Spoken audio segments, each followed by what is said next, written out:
Israel has announced that it's signed a directive officially allowing Israelis to visit Saudi Arabia for religious or business trips. Saudi Arabia doesn't have diplomatic relations with Israel and doesn't allow Israeli passport carriers to visit except for Muslim pilgrimage. The announcement comes just days before US President Donald Trump said that he would release his much-touted Middle East peace plan. Let's go live now to West Jerusalem. Al Jazeera's Harry Fawcett can tell us more about this, Harry.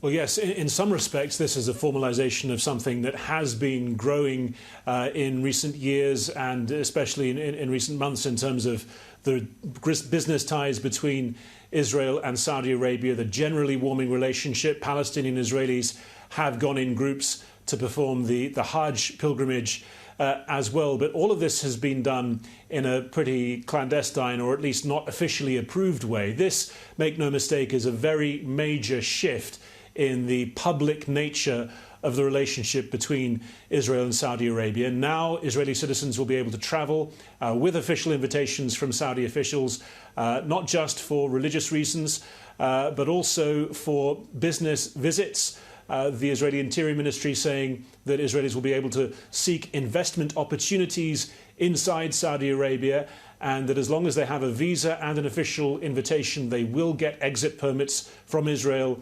lasting up to 90 days. So this is a real show of the warming relationship between these two countries, which has long been talked about, but this is a very public pronouncement of it.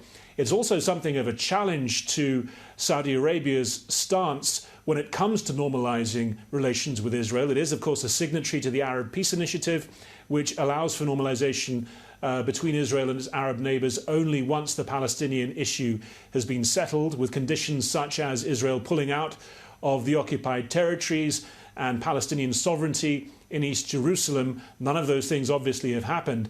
And the timing of this, just as both Benny Gantz, the leader of Israel's opposition and the largest party, and the Prime Minister Benjamin Netanyahu are both on their way to Washington, D.C. for separate meetings with Donald Trump ahead of the rollout of the Trump peace plan, a big event on Tuesday between Trump and Netanyahu, and all the indications from the leaks are that this will be a plan which really blows through all sorts of Palestinian red lines in terms of Palestinian demands of what should come of any resolution to the Israeli-Palestinian conflict. This will be a test for the Saudi position, and there will be a further test when it is officially unveiled as to how the Saudi Arabians and other Arab nations react. So far, there's been no direct reaction to this announcement from the Palestinians, but the Palestinian foreign minister did say that Trump would not find any Palestinian or Arab who would approve of the deal of the century, which is likely to be unveiled, as I say, later this week. The question is how strong the disapproval might be, how it will be expressed. The indications from this deal between Israel and Saudi Arabia, or this announcement from Israel at least, is that the relationship is growing, and at a time just before these very consequential events could start to get underway in Washington.